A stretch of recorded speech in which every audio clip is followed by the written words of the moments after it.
What is up, wrestling fans? Welcome to episode 101 of Smack Talk from SmarkOutMoment.com. As always, I am your host, Tony Mango, owner of Smark Out Moment, featured columnist on Bleacher Report, spinner of way too many plates for my own sanity, and I will be your lead mouthpiece, but I'm not alone. No, I am joined by three of the perennial other Smack Talkers on the mic this evening. Introducing first, weighing in at about half the beard size of Daniel Bryan from Keeping Kayfabe, the head of operations over at Mega Powers Radio, Mr. Mike Payton. That's actually an outdated stat. I've been well on the road to reaching Daniel Bryan status. I'm actually at roughly Damian Sandow status right now. Pretty soon we're all going to fear his beard. We also have our representative from across the pond, the nerd genius himself, Michael Burhan. Hi! And not to be left out, we're unleashing YouTube spood beast, Braden Mayhew. And I have a pretty decent beard myself. I mean, Peyton's not the only bearded member of this panel. You're on like Bad News Barrett kind of level. You're Bad News Braden. That's what Yeah, okay. Just not English. Yeah, okay. Hey, I've got my beard too, so you know. I haven't shaved in a few days. We're the three Badigos. Tony hasn't shaved in a week. He might be getting 5 o'clock shadow. Ooh. Alrighty, we have a lot of ground to cover for this episode, but before we start knocking everything out, I want to give a quick rundown of how things work here for our new listeners that might be coming over from iTunes.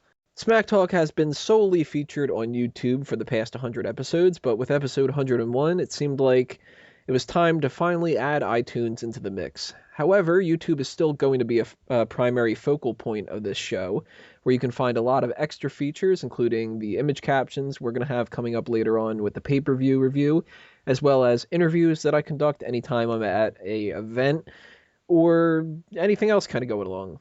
So make sure you go ahead and subscribe to youtube.com/smarkoutmoment, as you don't want to miss out on any of that kind of stuff. This show is broken down into multiple parts because we have a lot of different segments each and every week. Each episode includes a wrestling trivia question, followed by a breakdown of the current events going on in wrestling, a couple other segments thrown in the middle, and a special feature attraction of the week, with tonight's episode being a pay-per-view point of Battleground. As a little treat for the people that stick around after we've plugged all of our outside projects, you'll get to hear our weekly outro where we sing lovely little parodies of wrestling music, which are all awful. Spoiler alert, tonight's will be Easy Lover by Phil Collins from the first ever WrestleMania. So what better way to kick things off than with our regular opening segment, Ask Him, where Michael Burhan tries to stump us all with some random wrestling knowledge. Burhan, refresh our memories. Who got last week's question right, and who made a bigger fool of themselves than Jeremy Piven calling it the Summerfest? Okay. Basically, I want to let you guys know a little bit of how this is done. Firstly, I ask the hosts the questions, try and stump them first, and then I direct the second part of the question over to you people. So if they answer once, then I get you to answer the second part. Now, the question that I asked was, who has a link between Shawn Michaels and Bret Hart? So Bret Hart's wrestled this person, and the person's also wrestled Shawn Michaels. And I know a lot of people have been going on with John Cena, which no, is not true, because he's talked to Bret Hart, but I didn't sort of look at it that way. So the individual in question was actually Hulk Hogan. Hulk Hogan won the WWE Championship from Yokozuna when Hart was defeated by the big Samoan Japan person.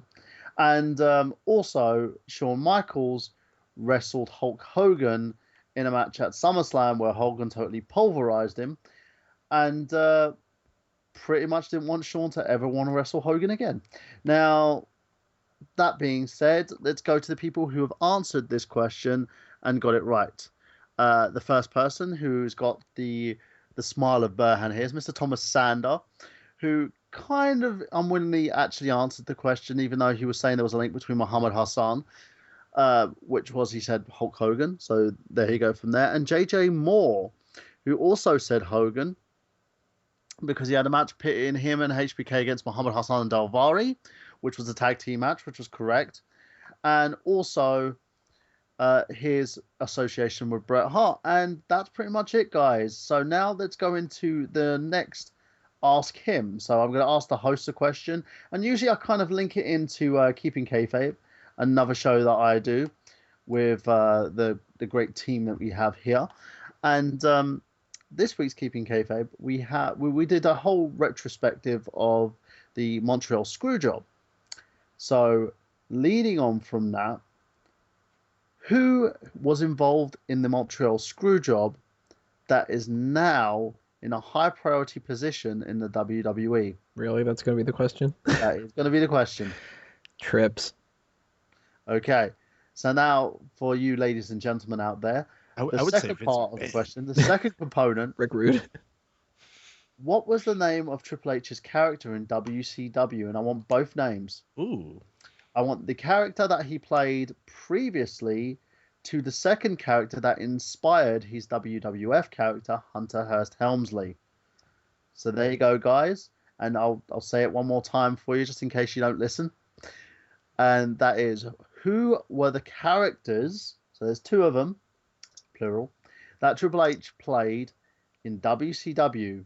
The first was the character he debuted as, the second was the character who inspired Hunter Hearst Helmsley. It's God. Don't really slap you, Payton.